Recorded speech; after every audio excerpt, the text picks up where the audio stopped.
अस्सलाम वालेकुम, आप देख रहे हैं city 11 news Pakistan HD।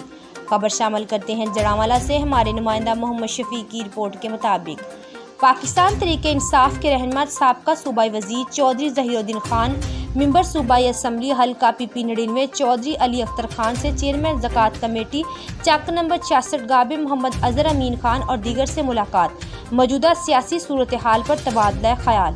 Pakistan Tehreek Insaf के चेयरमैन इमरान खान की फैसलाबाद पर आमद, शानदार इस्तकबाल और जलसे को कामयाब बनाने के लिए अवामी राब्ता मुहिम तेज़ करने के लिए हदायत। इस मौका पर गुफ्तगू करते हुए पाकिस्तान तहरीक इंसाफ के रहनुमा साबका सूबाई वजीर चौधरी ज़हीरुद्दीन खान मेंबर सूबाई असम्बली चौधरी अली अख्तर खान ने कहा कि नवाज और शहबाज के साथ साथ हमजा शहबाज की किस्मत में भी जेल लिखी है। जितनी मर्जी कनेक्टर्स खड़ी कर लें, लाखों लोग इमरान खान की मोहब्बत में इस्लामाबाद जाएंगे। हम किसी सुपर पावर को नहीं मानते, सुपर पावर सिर्फ और सिर्फ अल्लाह की ज़ात है।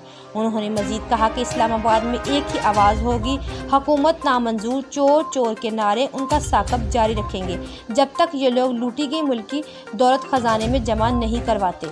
मजीद खबरों के लिए देखते रहिए सिटी 11 न्यूज़ पाकिस्तान HD।